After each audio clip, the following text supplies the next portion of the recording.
अस्सलाम वालेकुम। तो अब हम पढ़ेंगे oxygen binding to haemoglobin and myoglobin. तो हमें पता है जो मायोग्लोबिन का एक मॉलिक्यूल होता है वो एक ऑक्सीजन को बाइंड कर सकता है, एक ऑक्सीजन मॉलिक्यूल को। और वो क्यों करता है? क्योंकि उसके अंदर एक ही ऑक्सीजन पॉकेट होता है, ठीक है। और वो एक ऑक्सीजन पॉकेट एक हीम ग्रुप की वजह से क्रिएट होता है, जबकि जो हीमोग्लोबिन होता है उसके अंदर 4 ऑक्सीजन के मॉलिक्यूल्स बाइंड हो सकते हैं। और वो क्यों होते हैं? क्योंकि हीमोग्लोबिन के अंदर 4 हीम ग्रुप होते हैं, ठीक है। ये है हमारे मायोग्लोबिन के लिए, ये मायोग्लोबिन है।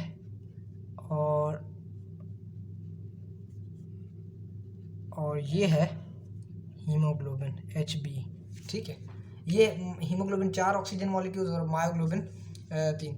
अब जो ऑक्सीजन सेचुरेशन है हीमोग्लोबिन या मायोग्लोबिन की, ऑक्सीजन सेचुरेशन के कितने ऑक्सीजन अटैच हो चुकी है और कितनी मज़ीद हो सकती है, इसको जिस टेक्निक से हम स्टडी करते हैं उस टेक्निक का नाम है पल्स ऑक्सीमेट्री, ठीक है। उस टेक्निक का क्या नाम है? Pulse oximetry. और पल्स ऑक्सीमेट्री में हम ये करते हैं, हम जो आर्टीरियल ब्लड होता है उसके अंदर लाइट के ज़रिए हम चेक करते हैं कि भाई ऑक्सीजनेटेड और डीऑक्सीडेटेड ब्लड के अंदर डिफरेंस कितना है, ठीक है। तो ऑक्सी और डीऑक्सी हीमोग्लोबिन, तो उससे हमें उसकी सेचुरेशन का पता लग जाता है, ऑक्सीजन की सेचुरेशन का। खैर ये एक पॉइंट था। तो अब आगे हम आते हैं ऑक्सीजन डिसोसिएशन कर्व के ऊपर। कर्व पढ़ते हैं कि मायोग्लोबिन और हीमोग्लोबिन का कैसे होगा। Oxygen dissociation curve. सबसे पहले हम पढ़ते हैं oxygen dissociation curve for haemoglobin.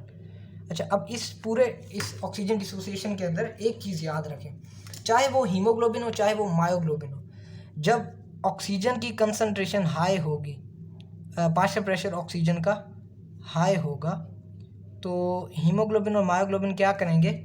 ये जो है ना, ये ऑक्सीजन अपटेक करेंगे, ऑक्सीजन को क्या करेंगे? बाइंड करेंगे, ठीक है।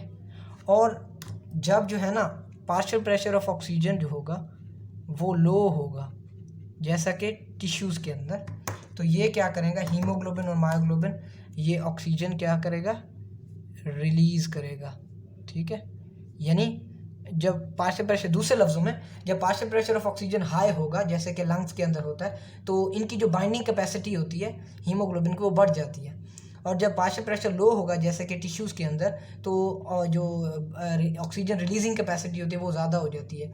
ऑक्सीजन के लिए जो एफिनिटी होती है हीमोग्लोबिन की वो कम हो जाती है, डिसोसिएशन बढ़ जाती है लो ऑक्सीजन कंसंट्रेशन के ऊपर। तो अब इस बात को नज़र रखते हुए अगर हम ग्राफ ड्रॉ करें, ठीक है, ये ग्राफ अगर हम ड्रॉ करें, ठीक है, इस ग्राफ के अगर हम एक्स एक्सिस के ऊपर लें, इस ग्राफ के एक्स एक्सिस के ऊपर हम क्या लेंगे? Partial pressure of oxygen. और इस ग्राफ के वाई एक्सिस के ऊपर हम लें सेचुरेशन ऑफ ऑक्सीजन, ठीक है। किसकी सेचुरेशन? ऑक्सीजन की। तो असूलन तो हमारे पास ग्राफ लीनियर आना चाहिए, एक स्ट्रेट लाइन आनी चाहिए। अगर मैं ये ब्लू से डॉटेड लाइन ड्रॉ करूँ, असूलन तो ये स्ट्रेट लाइन आनी चाहिए। क्यों आनी चाहिए? क्योंकि देखें जैसे जैसे ऑक्सीजन का पार्शियल प्रेशर बढ़ता जाएगा तो सेचुरेशन भी बढ़नी चाहिए ना, क्योंकि हीमोग्लोबिन जो होगा वो ऑक्सीजन को अपने साथ बाइंड करता जाएगा। मगर असल में ये कर्व ऐसा नहीं होता। असल में ये जो कर्व होता है ना, असल में ये जो कर्व होता है ये सिग्मोइडल शेप होता है, ये कुछ इस किस्म का होता है, ठीक है। ये कुछ इस किस्म का कर्व है, ठीक है। ये थोड़ा मैंने बना दिया, लेकिन यहाँ से थोड़ा सा ऐसे, ये इस कर्व को कहते हैं हम सिग्मोइडल शेप। अब अगर हम इस सिग्मोइडल शेप में देखें तो यहाँ पर ये जो पॉइंट है जो हाईएस्ट पार्शियल प्रेशर को रिप्रेजेंट कर रहा है, मैं सपोज करता हूँ ये है 100। यहाँ पर पार्शियल प्रेशर ऑफ ऑक्सीजन कितना है? 100 मिलीमीटर ऑफ मर्करी। तो ये जो पॉइंट है ये हमारे लंग्स को शो कर रहा है कि जहाँ पर हाईएस्ट पार्शियल प्रेशर होता है ऑक्सीजन का। और ये जो लोएस्ट पॉइंट है ये शो कर रहा है टिश्यू को, टिश्यूज़ के अंदर, क्योंकि हमारा ऑक्सीजन का पार्शियल प्रेशर क्या होता है? लो होता है। अब देखें, अब जब पार्शियल प्रेशर ऑक्सीजन का जो था ना वो लंग्स के अंदर मैक्सिमम था, तो जिसकी वजह से जो सेचुरेशन थी वो ऑलमोस्ट 100% थी, ठीक है। और उसके बाद क्या हुआ कि जैसे जैसे पार्शियल प्रेशर कम हुआ इनिशियली, तो फॉर एग्जांपल ये 100 से किस पे आ गया, 60 पे आ गया। 100 से जब ये 60 पे आया तो हम देखते हैं कि जो ऑक्सीजन सेचुरेशन है ना उसके ऊपर बहुत ही कम फ़र्क पड़ा है। अब इसकी एक सिग्निफिकेंस है। फॉर एग्जांपल एक बंदा है, उसे लंग डिजीज़ है। जब लंग डिजीज़ होगी तो जाहिर है जो ऑक्सीजन कैरिंग कैपेसिटी है लंग की, ठीक है, वो कम हो जाएगी। यानी अगर पहले हम एक नॉर्मल पर्सन के अंदर क्या था कि भाई 100 पार्शियल प्रेशर ऑफ ऑक्सीजन जो था वो 100 मिलीमीटर ऑफ मर्करी था, लेकिन जो डिजीज़ पर्सन होगा उसके अंदर 100 नहीं होगा, फॉर एग्जांपल उसके अंदर 60 है। अब अगर हीमोग्लोबिन ये बिहेवियर ना शो करे तो हीमोग्लोबिन के अंदर क्या होगा कि जो ऑक्सीजन की सेचुरेशन होगी वो एकदम इतनी ज़्यादा फॉल हो जाएगी कि जो है ना वो पर्सन की डेथ भी हो सकती है ऑक्सीजन की शॉर्टनेस की वजह से, ठीक है, हाइपोक्सिया की वजह से। लेकिन जो ऑक्सीजन हीमोग्लोबिन का ये जो बिहेवियर होता है ये हमें सेव कर लेता है कि ज़्यादा जब ऑक्सीजन का पार्शियल प्रेशर चेंज होता है तो ऑक्सीजन सेचुरेशन के ऊपर इतना ख़ास फ़र्क नहीं पड़ता। देखिए बहुत कम फ़र्क पड़ा है, जबकि पार्शियल प्रेशर के अंदर एक बहुत ज़्यादा ही फ़र्क है। जब टिश्यू के लेवल के ऊपर हम आते हैं तो हम देखते हैं कि यहाँ पर फॉर एग्जांपल यहाँ पर कहीं जो है ना ये 10 मिलीमीटर ऑफ मर्करी जो है ना ये ऑक्सीजन सेचुरेशन है। अब जब ये 10 से जो है ना ये 10 से जब यहाँ पर है ये 20, अब देखिए जब ये 20 से 10 के ऊपर आया तो जो ऑक्सीजन यहाँ पर डिसोसिएशन है ये जो है ना ये यहाँ पर ऑक्सीजन इनटेक अपटेक होगी, ठीक है, इस पॉइंट के ऊपर ऑक्सीजन अपटेक होगी और यहाँ पर ऑक्सीजन की क्या होगी, डिसोसिएशन होगी। यहाँ पर ऊपर अगर हम कर्व पे देखें तो इस कर्व के ऊपर यहाँ पर ऊपर देखें तो इस पॉइंट के ऊपर जब ये 20 मिलीमीटर मर्करी से ये जब 10 पे आया तो आप देखें शार्प डिक्लाइन आया है। जो स्टीप जो कर्व की जो थी ना वो स्टीपनेस वो अचानक से कर्व नीचे गया। नीचे इसलिए गया है कि जब थोड़ा सा चेंज आया इसके अंदर ऑक्सीजन की पार्शियल प्रेशर के अंदर तो टिश्यू के ऊपर जो हीमोग्लोबिन थी उसने एक अच्छी खासी जो थी ना हमारे पास जो ऑक्सीजन थी वो रिलीज़ कर दी, ठीक है, ऑक्सीजन रिलीज़ कर दी। और ये इंपॉर्टेंट है क्योंकि टिश्यू के अंदर ऑक्सीजन हीमोग्लोबिन को करना भी यही चाहिए कि वो ऑक्सीजन को रिलीज़ कर दे, ठीक है। अब ये बिहेवियर अगर हमें समझ आ गया कि ऑक्सीजन जो है वो रिलीज़ होती है टिश्यू लेवल के ऊपर और अपटेक होती है, हीमोग्लोबिन अपटेक करती है किसके ऊपर, वो अपटेक करती है लंग्स के अंदर। तो अब हम देखें अब इसी कर्व से हमें एक और चीज़ पता लग रही है। वो और चीज़ क्या पता लग रही है, अब शुरू के अंदर जब ये 0 से 10 के ऊपर गया ना, देखें 0 से 10 के ऊपर तो एक थोड़ा चेंज ऑक्सीजन सेचुरेशन जो थी ना वो बहुत कम चेंज आया। अब जब ये 0 से 20 तक गया ना, देखें ऑक्सीजन सेचुरेशन बढ़ गई है, यानी इससे ज़्यादा ही चेंज आया है। अब जब ये 20 से देखें 60 पर गया है तो अचानक से एक बहुत ही ज़्यादा चेंज आई है ऑक्सीजन सेचुरेशन के ऊपर। अब ऐसा क्यों हो रहा है, ऐसा एक फिनोमेना की वजह से हो रहा है जिसे हम कहते हैं कोऑपरेटिव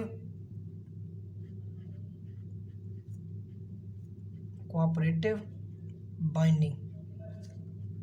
अब ये कोऑपरेटिव बाइंडिंग क्या है, देखो कोऑपरेटिव बाइंडिंग ये है कि जब एक ऑक्सीजन मॉलिक्यूल अटैच होता है हीमोग्लोबिन की जो एक हीम पोर्शन है उसके ऊपर एक ऑक्सीजन का मॉलिक्यूल अटैच होता है तो अगले वो ऑक्सीजन के जो हीमोग्लोबिन की एफिनिटी होती है आने वाले ऑक्सीजन मॉलिक्यूल्स के लिए वो बढ़ जाती है, जो कि हमें शो भी हो रहा है कि जब थोड़ा सा ऑक्सीजन का पार्शियल प्रेशर चेंज हुआ है तो ऑक्सीजन की जो सेचुरेशन थी कम थी।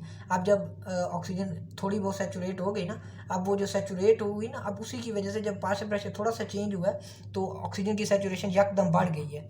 अब कोऑपरेटिव बाइंडिंग क्या होती है कि जब ऑक्सीजन जब एक ऑक्सीजन का मॉलिक्यूल बाइंड होगा हीमोग्लोबिन के साथ तो वो दूसरों के लिए एफिनिटी बढ़ा देगा उस हीमोग्लोबिन के मॉलिक्यूल की दूसरे ऑक्सीजन के लिए। जब दूसरा ऑक्सीजन अटैच होगा तो एफिनिटी और बढ़ जाएगी, जब तीसरा अटैच होगा तो एफिनिटी और बढ़ जाएगी और जब चौथा होगा तो एफिनिटी जो होगी वो मैक्सिमम होगी और उस स्टेज को हम कहते हैं सैचुरेशन। अब हीमोग्लोबिन इससे ज़्यादा जो ऑक्सीजन के लिए एफिनिटी है वो शो नहीं कर सकता। अब इसके मुकाबले में अगर हम मायोग्लोबिन का कर्व देखें तो मायोग्लोबिन के अंदर सबसे पहली बात यह है कि कोऑपरेटिव बाइंडिंग वाला कोई फिनोमेना नहीं होगा। क्यों, क्योंकि मायोग्लोबिन बाइंड ही एक ऑक्सीजन के साथ करता है तो यहाँ पर कंपटीशन वाली इस तरह की कोई बात नहीं होगी, ये एक ऑक्सीजन के साथ बाइंड करता है।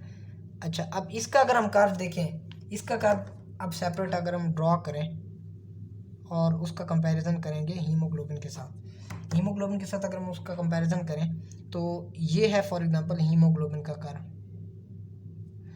लेकिन जो मायोग्लोबिन का कर्व है ना वो कुछ इस तरह का होता है। इस कर्व को हम कहते हैं हाइपरबोलिक। यहाँ पर वेरिएबल्स वही हैं, एक्स एक्सिस के ऊपर हमने लिया हुआ पार्शियल प्रेशर ऑफ ऑक्सीजन, यहाँ पर हमने ली हुई है सैचुरेशन ऑफ ऑक्सीजन। अब देखें जो मायोग्लोबिन का कर्व है ना वो है हाइपरबोलिक, मायोग्लोबिन का कर्व है हाइपरबोलिक। अब हाइपरबोलिक कर्व ये शो कर रहा है हमें कि जब पार्शियल प्रेशर ऑफ ऑक्सीजन थोड़ा सा चेंज हुआ है ना, पार्शियल प्रेशर ऑफ ऑक्सीजन थोड़ा सा चेंज हुआ है तो इसकी जो सैचुरेशन थी वो इतनी ज़्यादा बढ़ गई है कि ऑलमोस्ट यानी कि सैचुरेट ही हो गई है। ठीक है, अब इसका क्या एडवांटेज है, इसका ये एडवांटेज है कि हमें ये शो हो रहा है कि जो मायोग्लोबिन की ऑक्सीजन एफिनिटी है ना ऑक्सीजन के लिए वो मोर है as compare to haemoglobin.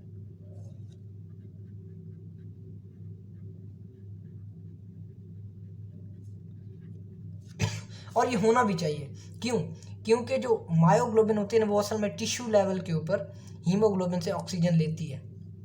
Tissue level के ऊपर जो मायोग्लोबिन होते हैं वो हीमोग्लोबिन से ऑक्सीजन लेती है, और अगर हीमोग्लोबिन मायोग्लोबिन की ऑक्सीजन एफिनिटी ही कम हो तो वो हीमोग्लोबिन से ऑक्सीजन कैसे लेगी। ठीक है, और दूसरा ये है कि जितना आसानी से मायोग्लोबिन जो है ना वो ऑक्सीजन अपटेक करती है ना उतना ही मुश्किल से रिलीज़ करती है। ठीक है, उतना मुश्किल से रिलीज़ करती है। रिलीज़ क्या है इसका, डिफ़िकल्ट है। ठीक है, ये कहती है नहीं दूंगी ऑक्सीजन। ये रिलीज़ कब करेगी जब पार्शियल प्रेशर ऑक्सीजन का बहुत ही ज़्यादा लो हो जाएगा, और वो कब होगा जब हम एक्सट्रीम एक्सरसाइज करते हैं। इसीलिए हम कहते हैं ये जो मायोग्लोबिन होती है ये ऑक्सीजन को स्टोर भी करती है। ऑक्सीजन को स्टोर क्यों करती है कि नॉर्मल सर्कमस्टांसिस के अंदर हमारे मसल्स के अंदर इतना ऑक्सीजन का पार्शियल प्रेशर होता है कि जो मायोग्लोबिन होते हैं वो ऑक्सीजन रिलीज़ ही नहीं करती। जब हम एक्सट्रीम एक्सरसाइज करते हैं तो हमारी क्योंकि ऑक्सीजन की जो होती है वो यूज़ हो रही होती है, जो हमारी हीमोग्लोबिन होते हैं वो उतनी ऑक्सीजन नहीं प्रोवाइड कर सकती मसल्स को, लिहाजा क्या होता है जो मायोग्लोबिन जो ऑक्सीजन होती है वो मसल्स के अंदर कम होना शुरू हो जाती है, और उसका पार्शियल प्रेशर इतना कम हो जाता है कि जो मायोग्लोबिन होती है वो भी फिर अपनी ऑक्सीजन आहिस्ता आहिस्ता रिलीज़ करना शुरू कर देती है। अब एक टर्म है यहाँ पर, वो हम उसको हम पढ़ लेते हैं, वो है उसे हम कहते हैं P50। इसका कभी नाम सुना है आपने? P50 जो है ना, P50 इसको हम कहते हैं P50 का P50 हम कहते हैं half saturation of binding site. इसको हम कहते हैं हाफ सैचुरेशन ऑफ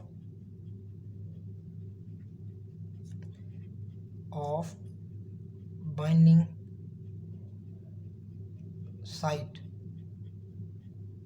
अब ये half saturation of binding site है, इसका क्या मतलब है? देखिए हीमोग्लोबिन जैसे जैसे पार्शियल प्रेशर बढ़ता जाएगा ना, हीमोग्लोबिन मायोग्लोबिन दोनों के लिए ये टर्म इस्तेमाल होती है, तो ऑक्सीजन की सैचुरेशन बढ़ती, जो ऑक्सीजन की सैचुरेशन है मायोग्लोबिन और हीमोग्लोबिन की वो बढ़ती जाएगी।